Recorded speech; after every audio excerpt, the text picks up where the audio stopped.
1,00,000 మంది శివభక్తులతో కలిసి మహారుద్రాక్ష పూజలో పాల్గొనండి. వెంటనే కాల్ చేసి మీ పేరును నమోదు చేసుకోండి. నమస్తే, welcome back to Suman TV. Present మనతో పాటు ఉన్నారు అనలిస్ట్ మందరి కృష్ణారెడ్డి గారు. నమస్తే సార్. నమస్తే అమ్మా. సార్, అమెరికా అధ్యక్షుడు డొనాల్డ్ ట్రంప్ మరి ఆయన యొక్క ఫిగర్ అనేది $250 నోటు పైన రావడం అనేది ఇప్పుడు రాజకీయంగా చర్చకు తెరతీసింది అనుకోవచ్చు. అసలు ఎందుకు డాలర్ పైన ఆయన బొమ్మను వేయడానికి కారణాలు ఏంటంటారు? అంటే ఇది ఇంకా స్ట్రాంగ్నెస్ ఇస్తుందా ట్రంప్కి అని? అంటే అమెరికా చరిత్రను మనం పరిశీలిస్తే అబ్రహాం లింకన్ దగ్గర నుంచి పేరు మోసినటువంటి మంచి పరిపాలనా అధ్యక్షులైనటువంటి అమెరికన్ ప్రెసిడెంట్స్ వాళ్ళు మరణించిన తర్వాత వాళ్ళ ఫోటోతోటి నోట్లు ప్రింట్ అయినటువంటి మాట వాస్తవం. బ్రతికున్నప్పుడు దాదాపుగా చాలా అరుదుగా విషయమే, అంటే అది చాలా జాగ్రత్తగా పరిశీలించాలి. బట్ ఎక్కువ భాగం 99% ఆఫ్ ది అమెరికన్ ప్రెసిడెంట్స్ వారి మరణానంతరం వారికి సంబంధించిన ఫోటోల్ని నోట్స్ మీద ప్రింట్ చేయడం అనేది అమెరికాకు ఒక ఆచారంగా వస్తూ వచ్చింది.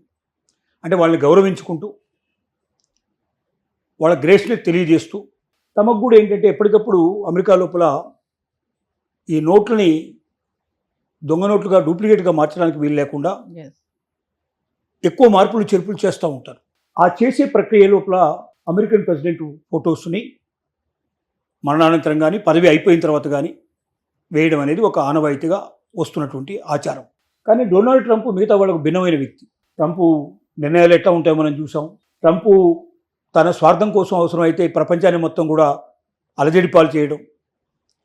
ఇవాళ ప్రపంచంలో ఏ దేశం శాంతిగా లేదు. ప్రతి దేశం ఆర్థిక మందితో కొట్టుకుపోయే పరిస్థితి ఏర్పడింది. దీనికి కారణం ఏంటంటే ట్రంప్ తీసుకున్న ఒక నిర్ణయం. పోనీ ట్రంప్ ఏమైనా సాధించాడు దానివల్ల అంటే ఇప్పుడు దాకా సాధించింది ఏమీ లేదు. ఇప్పుడు ఇరాన్ లాంటి దేశం మీద యుద్ధానికి వెళ్ళాడు. ఆ యుద్ధం ఎట్లా ముగించాలో తెలియక ఇప్పుడు నానా ఆపుసోపాలు పడుతున్నాడు.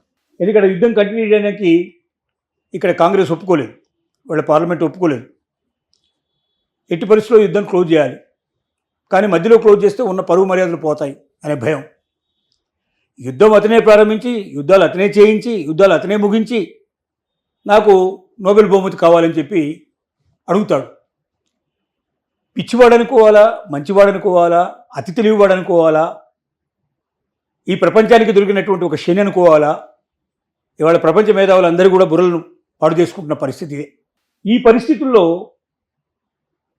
ఎవరో తెలియజేశారు, లేదా తనకే వచ్చి ఉంటుంది, అసలు బతికుండగానే పదవిలో ఉండగానే ఫోటో వేస్తే బాగుంటుంది కదా.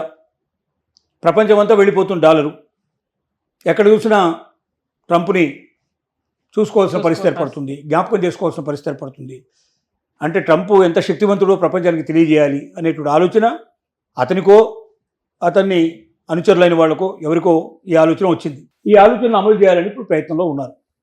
ఆల్రెడీ ఒక మోడల్ తయారు చేశారు. ఆ మోడల్ని ఇప్పుడు ఏం చేయబోతున్నారంటే పార్లమెంట్లో ప్రవేశపెట్టబోతున్నారు, సెనెట్లో ప్రవేశపెట్టబోతున్నారు. ఎగువ సభ దిగువ సభ రెండు కూడా ఒప్పుకున్నట్టయితే దాన్ని ప్రింటింగ్లోకి తీసుకొచ్చి డాలర్ని ప్రపంచవ్యాప్తంగా అమలు చేయాలనేది వాళ్ళ ఉద్దేశం. కానీ ఇది సెనెట్లో నెగ్గుతుంది అని చెప్పడం చాలా కష్టంతో కూడుకున్న పని. ఎందుకంటే ట్రంప్ విధానాలకు ఈ మధ్య వ్యతిరేకంగా ట్రంప్ సొంత పార్టీ వాళ్ళే వ్యతిరేకంగా ఎదురు తిరుగుతున్నటువంటి సంఘటనలు చాలా జరుగుతున్నాయి. ఈయనకు వ్యతిరేకంగా ఓటేస్తున్నారు. ప్రజల్లో అయితే 68% దాదాపుగా ఇతనికి వ్యతిరేకంగానే ఉన్నారు అని చెప్పి ఇప్పటికే మనకు సర్వేలు తెలియజేస్తున్నాయి. ఈ పరిస్థితుల్లో ఈ బిల్లు ఎంతవరకు పాస్ అవుతుందనేది ఒక అనుమానాస్పదమైన విషయమే. బిల్లు పాస్ అయితే మాత్రం మీరు ఖచ్చితంగా అమలు చేయాల్సిన పరిస్థితి ఏర్పడుతుంది.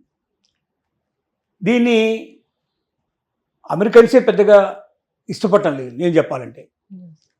ఎందుకంటే ట్రంప్ గొప్ప మేధావి అని ఎవడు ఒప్పుకోవడంలే. ట్రంప్ చేసే పనులలో చెత్త పనులే చాలా ఎక్కువగా ఉన్నాయి, మంచి పనులు తక్కువగా ఉన్నాయి. ఒక్కటే ఇప్పుడు అమెరికన్స్లో కొంతమంది ఛాందసవాదులు, అమెరికన్ పౌరులుగా ఏళ్ల తరబడి అంటే వాళ్ళ తరతరాలుగా అక్కడ ఉంటున్న వాళ్ళు భావిస్తుంది ఏమిటంటే అమెరికన్ ఫస్ట్, అమెరికా ఫస్ట్ అనేటువంటి నినాదానికి జస్టిఫికేషన్ చేస్తున్నాడు ట్రంప్ అనేటువంటి ఆలోచనలో మాత్రం కొంతమంది ఉన్నారు. వాళ్ళ సంఖ్య అంతా కలిపితే 30% కన్నా ఎక్కువగా 25-35% కన్నా ఎక్కువ ఉండదు వాళ్ళు.